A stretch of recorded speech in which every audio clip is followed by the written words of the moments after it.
There's my house right there. Pigs are right over there.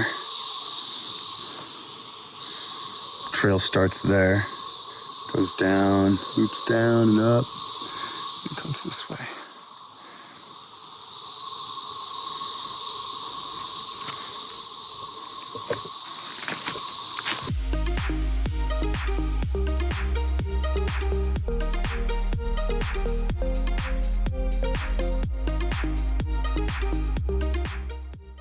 Oh yeah, if you know about my channel, you know what these are. These are the last remaining seeds from Stonehaven version 1.0 in Phoenix, Arizona. These are all the seeds that I harvested off my trees before I sold the house. And so I am doing an experiment. An experiment because moringa does not like the cold. So what the problem is, I can't grow moringa in Tennessee as an annual. I'm sorry, I can't grow it as a perennial. I can only grow it as an annual. So when I did the experiment on my channel, you guys can check it out, and it's called intensive moringa planting. I did that in Phoenix. And really, you just plant it really intensively. And I planted it all the way down this swale here.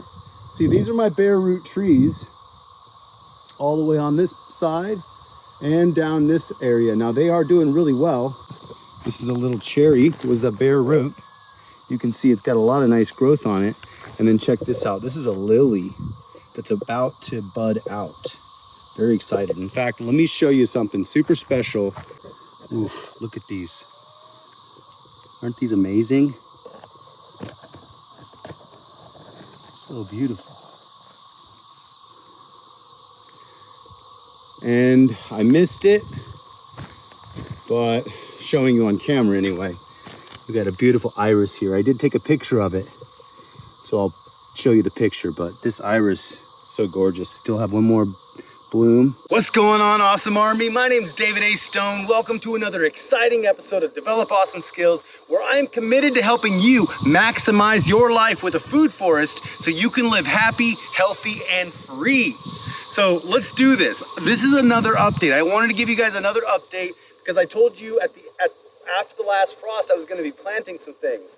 So that's why, as you can see by the opening of this video, I have planted moringa in the ground. Now this is an intensive planting experiment, and I'm excited to see how this experiment goes because I think it's going to actually do pretty well. So here's my plan. I'm planting it in the swale here up front, in front of or behind these fruit trees. So I have a row here of peach, cherry, peach, cherry, peach, cherry. So I have a row here of peaches and cherries, and in front of that, I cut a slit in the front of the swale. The front of the swale is not going to get any kind of water up to it, because before the water gets to the front of the swale, it has the overflow areas. So anyways, intensive planting is taking moringa. Now, why am I doing this? I'm doing this because I'm in a colder climate now. I'm in Tennessee. So here in Tennessee, it snowed this year pretty good, and it was frozen for like a couple weeks. And it hit freezing for, a few months. So this is not somewhere where moringa is gonna thrive. Moringa is gonna thrive all year long and be a perennial tree in hot climates that don't get freezing. Like in Phoenix, I mean, we got 5 freezing days a year. I think it was like, we get like 350 growing days a year in Phoenix. Tennessee, it's more like 250. So there's about 100 days a year that is not growing friendly. So you got to know the seasons. You got to be ready to plant when it's time, because the seasons don't wait on you. So, but I'm excited because the time is now. It is, we're at the beginning of May, and there's no more chance of frosts. Everything's doing pretty well, and I can't wait to take you on a whole tour. But I'm really excited. It's my favorite day right now because I'm planting these moringa seeds that I grew from trees at my house in Stonehaven back in 2020. So these are 4-year-old seeds. It's the last seeds I have, but I brought them with me this entire time. Wanted to wait until I found a piece of property to put them in the ground. So, but now here's the thing. These are gonna be annuals. these are not gonna be perennials. So I got 1 year with these seeds, unless I can figure out a way to, you know, get a greenhouse over the winter. Maybe I can do something like that and preserve some of these roots. Otherwise, what I'm gonna do is I'm just gonna harvest these at the end of fall.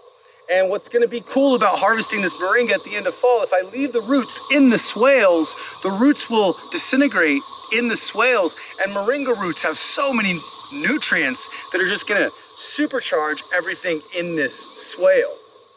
So that's super exciting. But it has been a year of answered prayers, so I'm gonna pray this year that you get your prayers answered, okay? And one of the reasons I'm doing all of this is because there is so much poison in all of our food. When we go to the store, I'm getting a little ticked off. I go to the store trying to, see, I'm not growing my food yet. I'm getting there. In a couple years, there will be a lot of food here. In fact, I got some veggie gardens. They're gonna be going in here too. I'm gonna be planting some organic ancient corns. I got pink popcorns. I got mini strawberry corn. I got so many different varieties of corn right now. And I got a ton of flowers that I just planted, plus a whole bunch of potatoes, sweet potatoes, regular potatoes, asparagus. Now here's the thing about out here versus Phoenix. I don't have to water. If I set these upright, if I get these swales right, and then mulch them heavy. Now I've just been waiting, and I haven't mulched all of them yet because I wanted to make sure they're dead level every time it rains. And so there is a little bit more excavation I could do to make this one a little bit more dead level before I add the mulch into it. But once I add the mulch into it, boom, it's really hands off. Because at that point it's rain, fills it up, overflows it all the way down here, and then it soaks in over the next couple days. And then everything stays watered from the bottom. It makes this a whole fertile area. And I added so much mycorrhiza and rock dust in each one of these holes that this is gonna be full of mycorrhiza underneath the ground here. And it already was though. I mean, I just inoculated it more. And I gave it rock dust to eat, which is cool. So anyways, I'm really excited. This is my moringa day, but let me take you on a tour, just give you the quick update, show you where I'm at. So yeah, check it out. That's the big row right there of all the moringas that I planted. These are all the seeds from Stonehaven. I showed you that earlier. Right here is a peach. It's doing really well. I have given them a couple feedings already, foliar feedings. And I told you my foliar mix. I just spray the leaves top and bottom with a pump sprayer right before sunset so they don't cake on the leaf. And it's got the fish emulsion, humic acid, and the seaweed extract in it. And I add a little bit of chelated iron as well. And then basically, yeah, this is gonna be so cool. So I put this row right here in the back so that when the sun comes up, these things are in the front. They're still gonna get hit first with sun. As these come up, I can actually keep these at a normal level and harvest them. But since this is an annual crop, next year, I don't know if these are gonna do too well right here because these trees are gonna be bigger and so are those trees. So this is gonna be pretty much blocked from sun next year. But right now, it's not blocked from the sun. So that's kind of cool. But all these peaches are doing so good. This is a Red Haven peach here. These are just bare roots, guys. Just the cheapest ones you can find at the nurseries. TN Nursery and Tai Nursery. You guys want to look at them online. Ones I've been buying some trees at so far. These are cherries. Most of them are looking pretty good. A couple of them, you know, had some bark issues on the bottom. I'll show you that, but for the most part, they all look pretty good. I still have a whole bunch that are laying in some mulch chips that I got to get in the ground. But look at these lilies. Oh, I planted these lilies in the same hole. They're about to bloom. But this is another peach here. This right here is I believe a giant. Yeah, this is a giant Fuyu persimmon. So I'm very excited and it's doing really well. Oh, look, these are the rest of the seeds. This is all I have left from Stonehaven version 1.0 moringa seed. That's what I just planted. Let's see, this is a little plum that is down to the just root that's coming in pretty good. Here's the plum, doing pretty good, coming in from that bare root also. And this is a chocolate persimmon. It's looking like it's doing really well. This Alberta peach, doing great. My shadows are gonna be in the way. I'm gonna try to make that not be too bad. These lilies, I'm so excited to see what they look like. I love these lilies. Cherry. And as you can see in the base of these, I planted some peas in the base of all of these. Another lily, another peach. Cherry that's just kind of going a little slower than the other ones. And another lily. Another peach over here. And these lilies are kind of, you know, first year. They're looking kind of scrubby, but hey, they're still pretty. This is another peach here. Doing so well. This is new growth.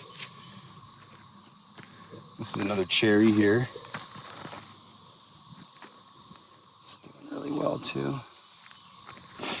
Oh, look at these ones. I'm excited for these because these have these black tips on them, these lilies. So I don't know what they're gonna look like. I don't even know what any of these names are for the lilies. I planted random bulbs, but I planted a whole bunch of them. That's another peach, and then another peach over here. So let's walk up here a little bit and show you this. You know, I haven't planted this whole section.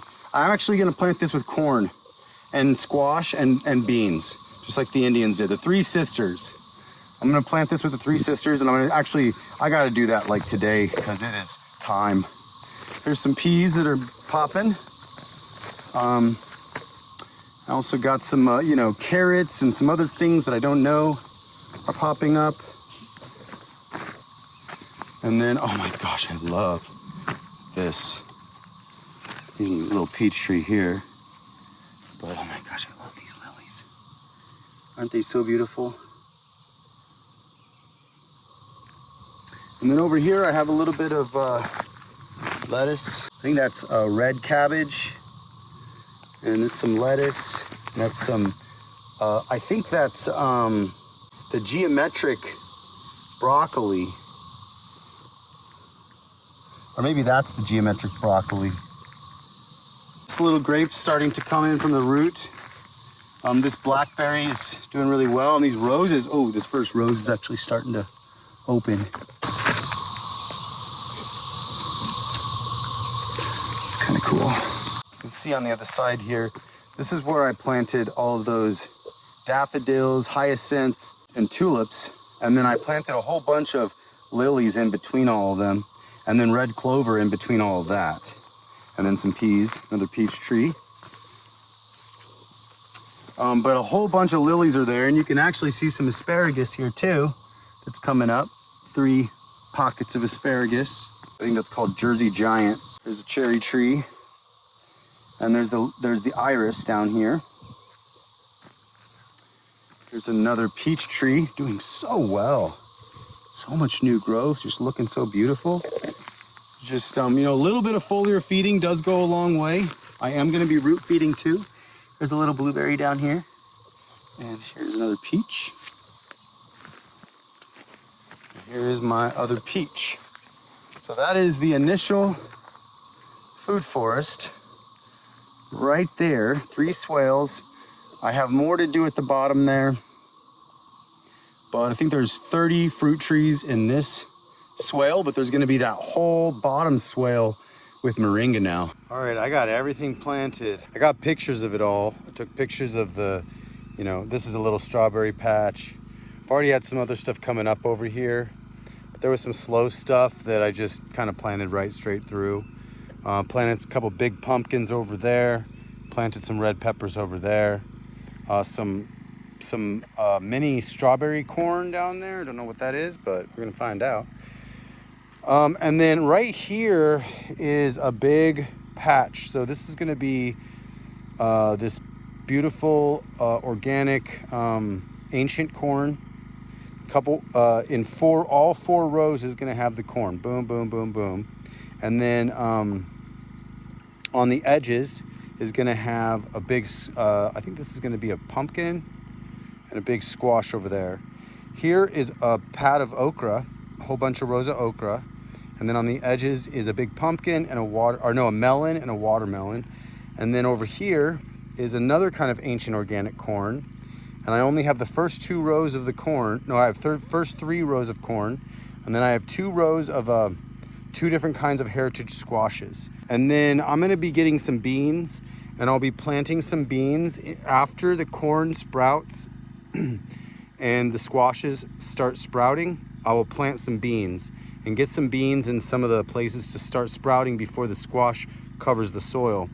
I want the corn to get a little bit of height before the beans start crawling up it. But yeah, I got all that planted, and then I got the row of moringas back there. I also put some moringas in between the trees right here. So this is really exciting. Hopefully everything sprouts, but there's 2 kitty cats. They're getting scared. I have the well on right now. You can actually see the swale working. So this, the well is filling up this swale here, but it's mulched, so you can't really see it. You can see it right there a little bit where it's pooling up. But I have an overflow over here, and it's starting to overflow.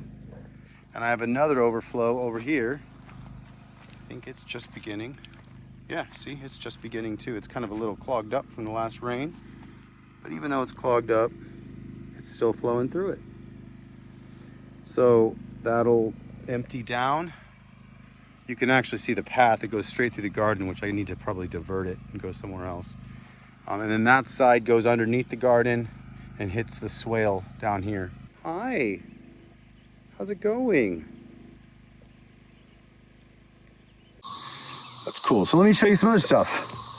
It has been raining so much, and man, these pigs just make things so muddy, so I've been buying tons of hay to mulch this place. But here's the pigs. I thought Miss Hamilton was just getting big, but it turns out she was pregnant again. There's the babies. And there's one of the castrated boys, and the other 2 castrated boys are over there. And this is Puddentane. She is a big girl. She's a Gloucestershire old spot. So she's gonna get big. These are American guinea hog. Miss Hamilton is in here too. She's American guinea hog. And these babies are brand new. About a week old. But they're growing really fast actually. Hi little babies.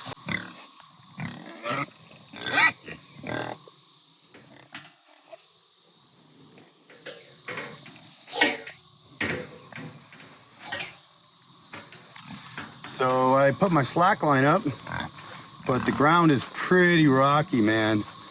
I need to get some barefoot shoes. I try to do barefoot, and man, it is just, when I fall off the line, man, I'm running right into some nasty stuff. So I gotta fix the ground before I do any slack lining, but check it out. I got a straight bar dip, pull-up bar with rings on it. So I can do some ring bar dips, do some pull-ups. I cut down a whole bunch of these pine trees in this pocket here because I need to have a place to work. I might even put another unit there, but all the trees right now are down there. I gotta clean them all up.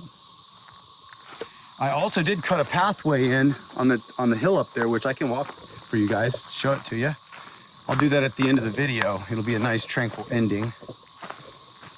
So we're gonna come through here. This is where the pigs were.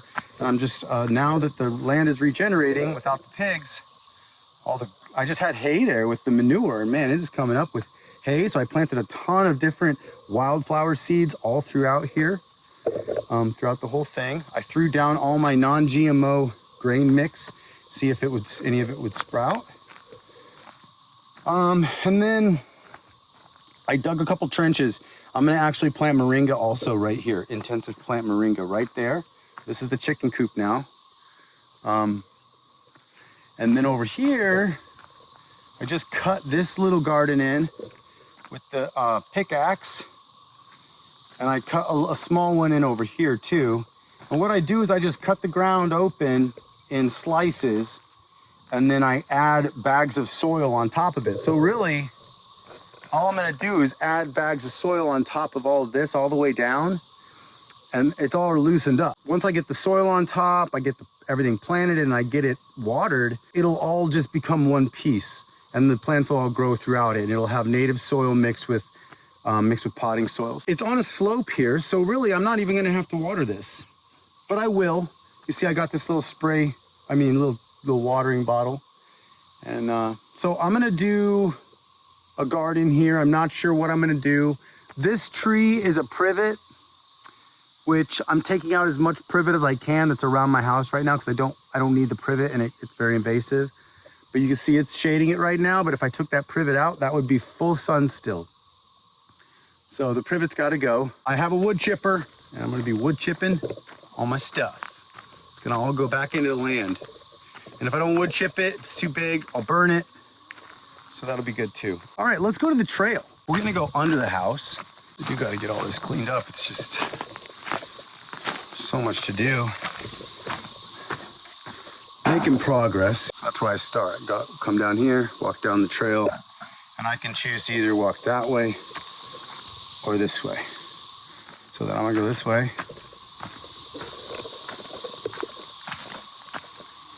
It's a nice little trail, but I could definitely kind of like either bring a tiller in here or just get in here with a pickaxe every day and just kind of chunk away till this is nice and loose and even. And then right here, little step over the creek here.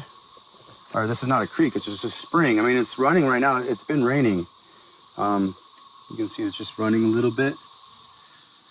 It runs like that, trickles whenever, after it rains for a couple days. Then I marked the little pathway here. I have a little bench I could sit on. Then I come up the hill here. I think I'm gonna put some stairs in here because I think I can do them pretty cool and simple. Then a lot more people can still walk up it. It's not that steep. Now we're on the upper trail. You can see the bench right down there. And it's growing in.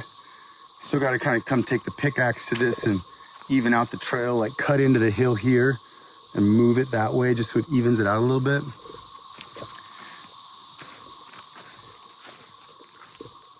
It's a nice little hike. And then kind of go up the hill just a little bit.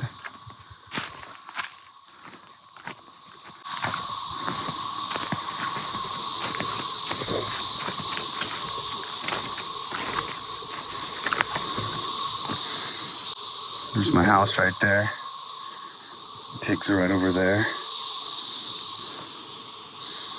Trail starts there, goes down, loops down and up, and comes this way.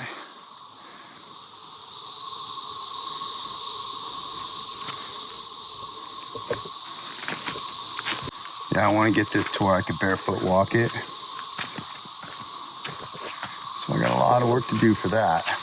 But I am in flip-flops right now, so, you know, you can't really walk around in the forest too much with flip-flops, but, you know, I can already do that on this trail. Then I come down the hill a little bit here. And some ferns grew right on my path, but that's okay. I like those ferns. I outlined the path a little bit with some logs. Comes this way, some super thorny vines coming in. So this part I haven't actually raked out yet, but I cleared the path. I marked it. Now I gotta rake this part. So even this is a little sketchy with flip-flops on because it's a lot of leaves. But it's gonna come down here. Loop it around here. Cross back over the spring. And go right up there. That's where that old truck is. That's the pig pen right there. You can see my house right over there. And then the trail will go up and then right in front of the garden, all the way back to over there. So what do you guys think about Stonehaven version 2.0? Did I get off the, nope, I'm still on the trail. It's just growing over right here. On either side of this trail too, I'm gonna put a lot of different picnic tables and places to hang out and relax. I think that'll be fun. Also, you guys can see I'm wearing this hat. Check it out. Let's get a good shot. Beyond Belief, the movie. If you guys want one of these hats, go to beyondbelief.movie and check it out. I have to build this Homestead automated because I'm about to be out of town for a couple months because I'm doing another movie, which is kind of fun, called Beyond Belief. And if you guys know, if you guys remember the old 80s Christian rock band Petra, Beyond Belief was their most popular song in the 90s. Now, our movie's set in the 80s because we love the 80s, but it's a fun 80s movie about a kid who hears the voice of God, wants to be a rocker, and he's pursuing getting into a battle of the bands so he can win to be the opening band at a Petra show, a Petra tour. And then he hears the voice of God that tells him to run. How do we interpret the voice of God? Anyways, it's a fun movie with a cool message. And we're shooting it in August in Illinois. So if you guys want to be a part of it, even if you want to be an extra in it, or if you guys want to be a executive producer or an investor, we have opportunities there too. You know, whatever you guys want to be. If you want to be involved in this project, reach out, let me know, or just go to beyondbelief.movie and there's all the contact information right there. But anyway, so I want to make sure that the rain waters this whole place for the couple months that I'm gone. So when I come back, there's going to be, everything won't be dead. That's all I got for today. You guys are amazing. Till next time, my name is David A. Stone. Develop awesome skills and go find your gold.